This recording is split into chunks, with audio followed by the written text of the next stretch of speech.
Hey everybody, sorry about that. So back to the fourth slide. So when transitioning to the United States of America, um, with those significant emotional challenges, sometimes there's a need for longer term support for refugees to strive and establish themselves in their community. They're given about 3 years to obtain citizenship.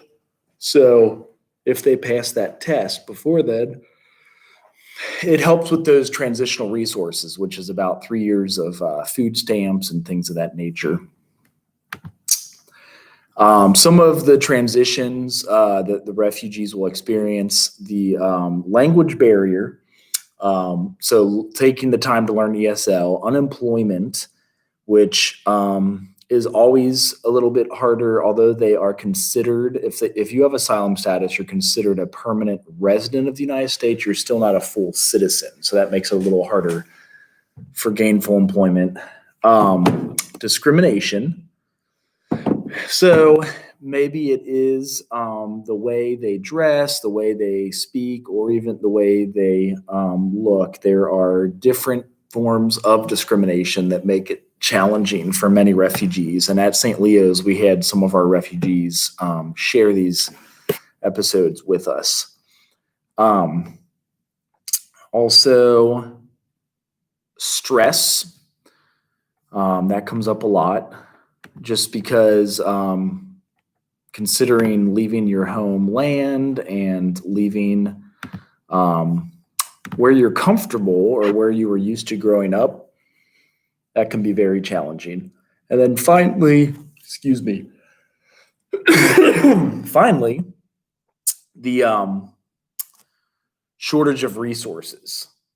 So we've already experienced that with coronavirus right now. So folks having trouble getting resources, even with money. So imagine coming to these new countries or a new city or a new state and having to gather these resources without money. So from the food banks, which a lot of us have seen the long lines that have come of that. Something else from transitioning to the United States, there is PTSD, so post-traumatic stress disorder. Many refugees suffer from post-traumatic stress disorder. PTSD, and it may be, if you're getting asylum status, there usually was a trauma to begin with. So war in Burundi, Africa, Hurricane Mitch was one of them in Nicaragua. Communist country, some of the folks from Cuba gaining asylum status, and then even some that have come up through Central America, there was the fear and threat of gangs and violence and even other folks that were struggling. And so definitely a lot of challenges that they get started off with right away. Acculturation is a unidimensional process. It's a change from heritage culture of the country towards the mainstream culture. So if you look up the 4 stages of acculturation, you can see how going through that process can be challenging. This is a little different than assimilation, because with assimilation in the past, folks usually expected a refugee to become exactly like the country they were moving to. In the US, more recently, we've realized that is not always healthy or safe or necessary. So we keep a part of our heritage, like German-Irish background, which my family had come from, some of the holidays and traditions and even spiritual practices. So with that, there is occasionally acculturation stress. There's people that can struggle with acculturation because you're kind of finding your way through a brand new system, a brand new society, maybe a new transportation flow, public transportation, things of that nature. So, excuse me, allergies today. Another adjustment, which can be a challenge. There's different plant life and pollen that's in the air. things that can cause allergens and sicknesses. So some of the refugees at St. Leo's we have worked with have requested that we have access to green land and space to grow their own food. So with that, and my social work and counseling background, I did research on the horticulture therapy. And I found quickly there's these benefits. There's not just intellectual and social, but there's also emotional and financial benefits that can come to the refugees in this particular field. Some of the efforts to cope and adapt by refugees, some of the positive coping strategies, there is maintaining their customs. So that is where that horticulture therapy and a request to grow their own food from their homeland came from. Also connecting with other refugees. So we've had folks come over to St. Leo's and our food pantry really since 10 or 12 years ago, but as early as, really the church was founded by German and Irish immigrants. So now there's Chile, Guatemala, and Burundi, Africa immigrants. And the spiritual practices. So 80% of Burundians are Christian. And similarly, a lot of the Guatemalans are Catholic Christian. So that's where they have showed up to this church. They can find a universal Catholic church that is in every country. We do offer services in trilingual mass. So that's also one of the acculturation things, is continuing to use the native language. So that's important, along with learning the new language. So that's one of the challenges, but also very important to make your way through the community nowadays.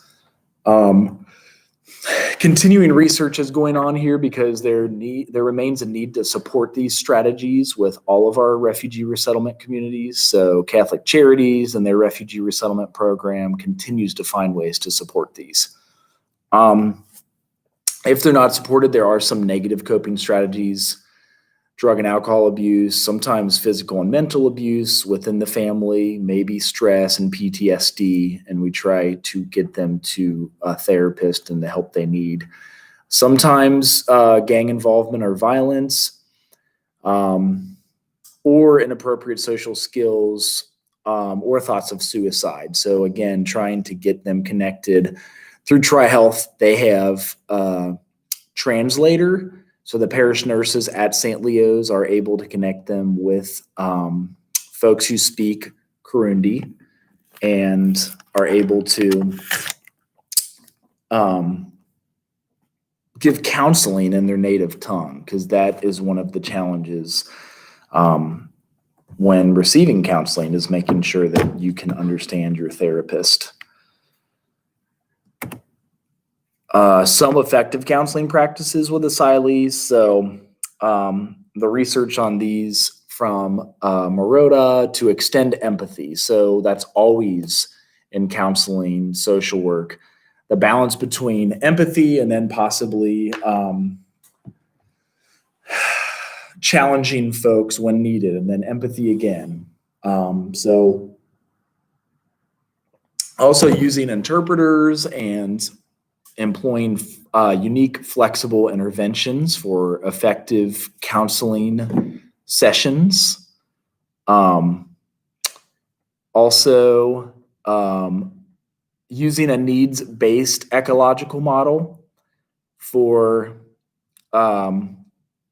refugee resettlement. So that is using a holistic model, considering the history of where they came from, considering the different folks that these refugees can see.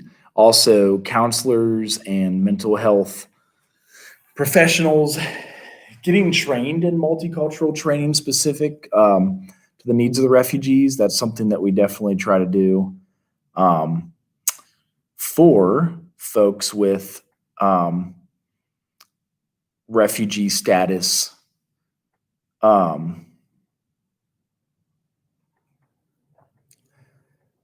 Making sure to find ways to more effectively work with clients of different cultures. So,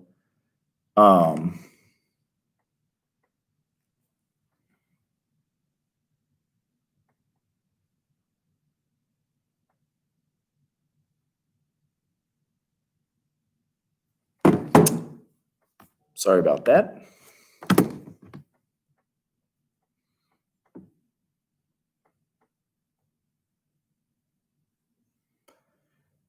Some importance of self-reliance is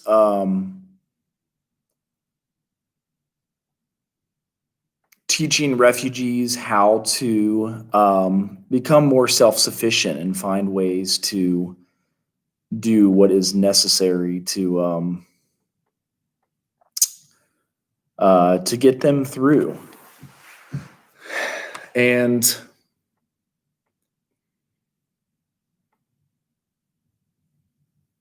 stress the importance of meeting the basic needs of refugees and enable them to become more self-reliant. And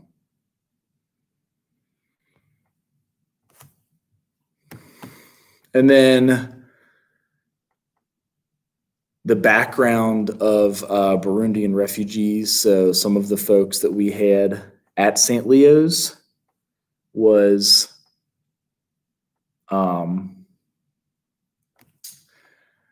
this is a country located in Central Africa. They have been in civil war with the Hutus and Tutsis since its independence from Belgium in 1962. Both Hutus and Tutsis have sought safety in camps neighboring African countries such as Tanzania and the Congo, and then also a large number of Burundian refugees. There's about 300 that have been placed in Cincinnati, and then specifically close to St. Leo's Parish, where most of them have practiced. And why they have chosen to show up at St. Leo's. And when they did, the need to serve a multicultural community became even more apparent. There was already folks from Chile, Guatemala, and different areas of Latin America coming, and then folks from Burundi. So the pastoral counselor began to look up ways that they could serve them better and pulled some of us as social workers and counselors on board.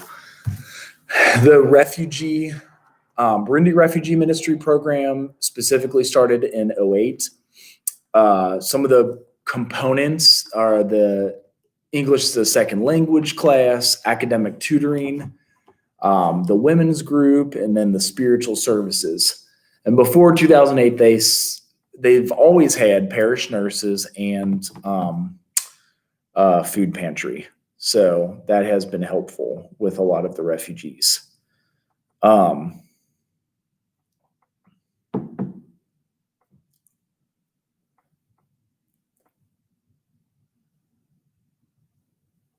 Also, the need for this research kind of came up as we were, considering how to serve these folks better. There's a need for a well-established research-based theory to address the refugee resettlement programs. Also, the St. Leo's Church and similar other agencies that are receiving refugees have developed programs for assisting refugees as their needs arrive, but the programs have not been evaluated yet. So that was why we had chosen to do the program evaluation. So some of the research questions that came up are the mental health, spiritual, and educational services being provided as planned with the theory of refugee resettlement. So the pastoral counselor, Angela Anno, created their ideas that went into the theory of refugee resettlement.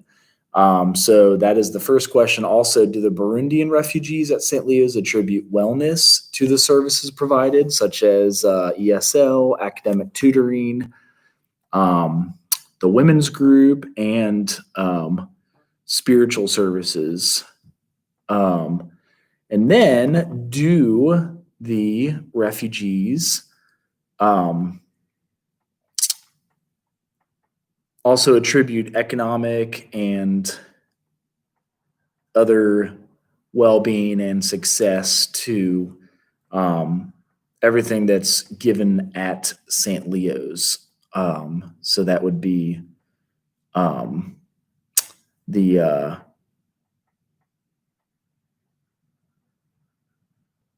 ESL, academic tutoring, women's counseling, and spiritual services, the pastoral counseling services.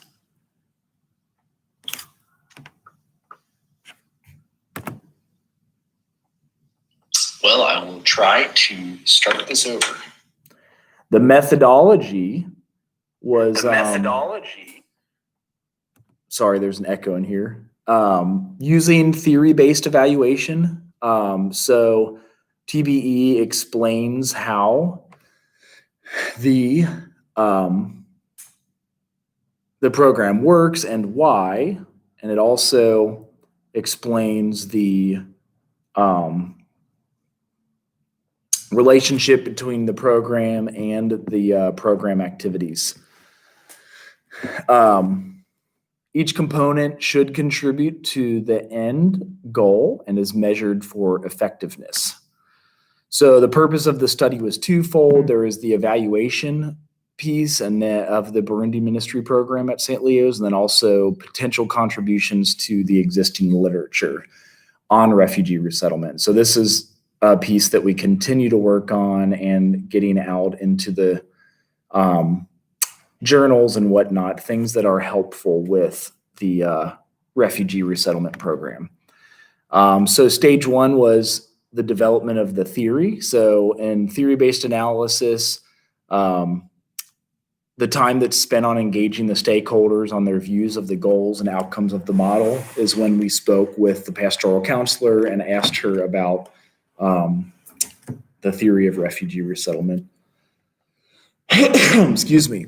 So this theory of refugee resettlement was developed collaboratively based on the researchers' knowledge and interactions with St. Leo's staff. So not just the pastoral counselor, but the priest and the parish nurse also did interviews to come up with this theory of refugee resettlement. So the theory focus for the current research starts in the blue and then moves over to the green. I'm just now seeing that the screen is off behind me. So that the new asylum refugee that comes to Catholic Charities and the parish could have possible mental health challenges, acculturative stress, and then also acculturation challenges like unmet physical needs. So at the church, their initial and ongoing assessment and or referrals to case management. So seeing if folks are in need of case managers from Catholic Charities. And then also the black one here down in the bottom is the housing, transportation, and their physical needs. So the housing is helped out with Cincinnati Metropolitan Housing Authority. So St. Leo's and Catholic Charities create a relationship there. It's about a mile from the parish. So they still can walk to the church, but they also help with transportation. So the church van getting them over to either the parish nurse or the food pantry when needed, and any other physical needs. So if it is food, water, shelter with the CMHA, and then also medical care with the parish nurses. So the four programs that were mentioned before, the mental health services, women's group and pastoral counseling, also our spiritual services, there's Mass, Adoration, and Sacraments offered in trilingual, which is Kirundi, Spanish, and English. And then also the academic support, referral to Catholic schools, CPS, and tutoring. And the hopeful outcomes are there in the green. So that is wellness, which is self-confidence expressed through spiritual satisfaction, physical satisfaction, and body, mind, and spirit. Also, economic self-sufficiency. So we're trying to get them towards self-transportation, if it's buying a car or getting a bus, learning the transportation systems, and also employment or stable government support, which would mean they have to pass the citizenship test. So we have gotten many of the refugees into passing the citizenship test. We continue to work more with folks, teaching them ESL and helping them gain citizenship. So that's part of the work there. Also, stage 2 of the evaluation of the program in accordance with this theory. So in stage 2 of theory-based evaluation, this involves analysis of how the program is being carried out at St. Leo's in accordance with the theory of refugee resettlement. Now, coronavirus has made it a little bit more challenging, but in light of that, a lot of good services have been going on. So in stage 2 of the evaluation process, we would take a sample. We did a convenience sample of 10 refugees. The criteria of the refugees included men and women, must be 18 years or older, must have participated in the St. Leo program for at least 6 months and utilized at least one of these services. So they either went to our ESL class, went to our women's group, attended in St. Leo's Mass or spiritual counseling with our pastoral counselor, and or had academic tutoring. And that could be themselves or their children. So if some of them are going to finish their GED or go on to college at Cincinnati State, or their kid is in Cincinnati Public Schools or one of the local Catholic schools, we did the interview with them. We did have to use an interpreter. They were proficient in English. They helped assist in the completion of the questionnaire by the participants. Anyone who did take the time received $10 debit card for their participation. So it was about an hour. It was like $10 an hour, which was good and possibly better than some of their work pay. So I also met with church staff, the pastor, the pastoral counselor, and the nurse to seek additional information. So to verify some of the services that had been provided, how long they had been provided, and whatnot. Stage 2, with the evaluation, I also used these instruments, mostly questionnaires. We had a Likert scale and then open response items. And these were given to all of the refugees who participated, the pastoral counselor, the pastor, the nurse, and the food pantry coordinator. So we did try to get a big sample, and definitely hard with some of the COVID times.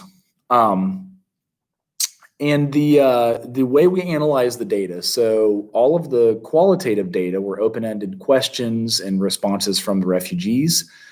Also, I did some observations. So just wanted to do old-fashioned sit down and observe how they served the refugees in the ESL class.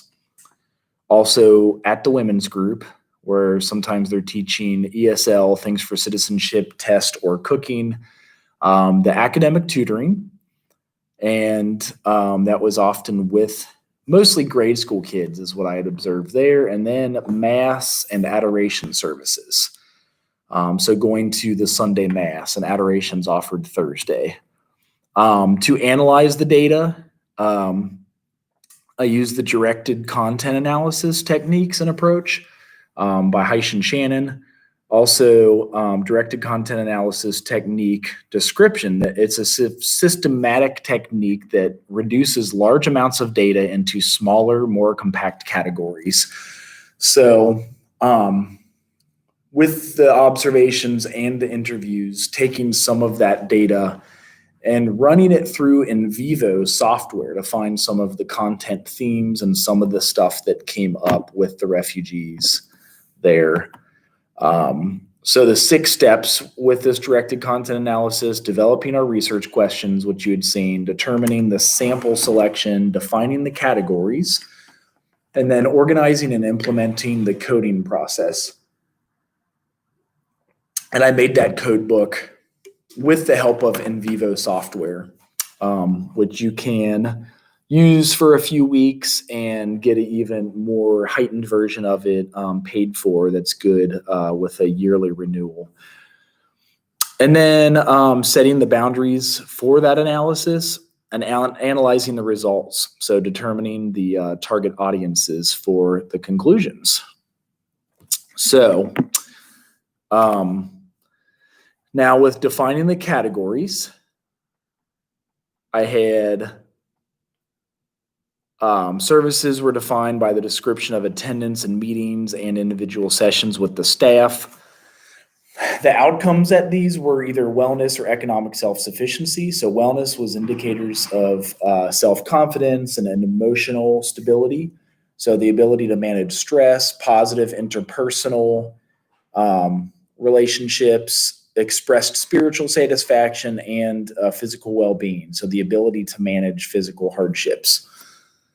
Economic self-sufficiency, some of the indicators included employment or stable government support, obtaining insurance benefits, or the ability to transport self. And that was either with public transportation or buying their own car, which a few had done. It was easier after citizenship to do that. And then finally, decreased need for the emergency services, such as the food pantry or even the parish nurse, like being able to get to their own doctor's appointments and hospital needs and whatnot.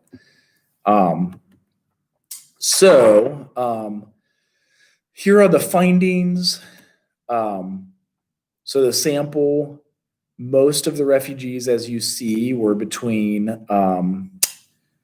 20s to 60s, so that 40-year range, to make sure everybody was an adult at the interview. There are a lot more children that actually had better English that could have been interviewed, but they did not meet that older than 18 standard. Some of the follow-up research may be with a new IRB that is to interview some of the 16 and 17-year-olds.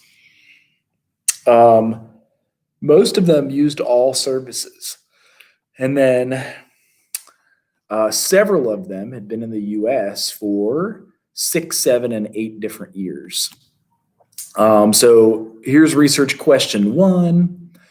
Are the mental health, spiritual, and educational services being provided based on the theory of refugee resettlement? So the first picture I had shown you that described the theory of refugee resettlement, that's kind of the baseline. We did also ask about mental health services. So these mental health services were planned to be implemented through the women's group and the pastoral counseling. Historically, the mental health services had been delivered as planned. However, over time, the women's group had a slight change upon the request of the refugees to include English as a second language. So no mental health services were observed in the women's group. And this was, again, based off of a request of the refugees so that they could be in the women's group. It was also observed that men were also invited to participate in the group, so it wasn't just a women's group. Hey, how's it going? The pastoral counselor described in a follow-up question that individual sessions are available on request with the pastoral counselor. And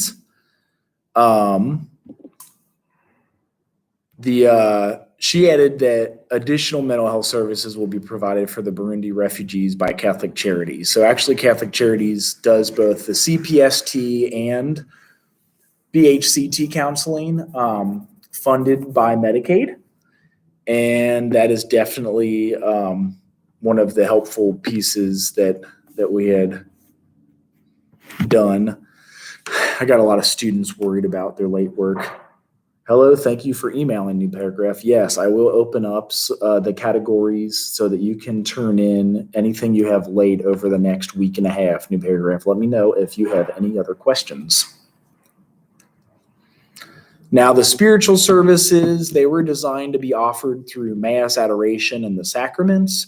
Average attendance at Mass, based on my observation, was between 40 and 80 refugees. There's also a lot of folks that are not refugees, so it's a very mixed community. The spiritual services at St. Leo's are being delivered consistent with the theory as planned. So that one also passed on theory. And it's looking like I might have to do a part 3 to this. Skill development for work and daily living. So that is where I will start on the next video for refugee resettlement. So see you guys in a bit.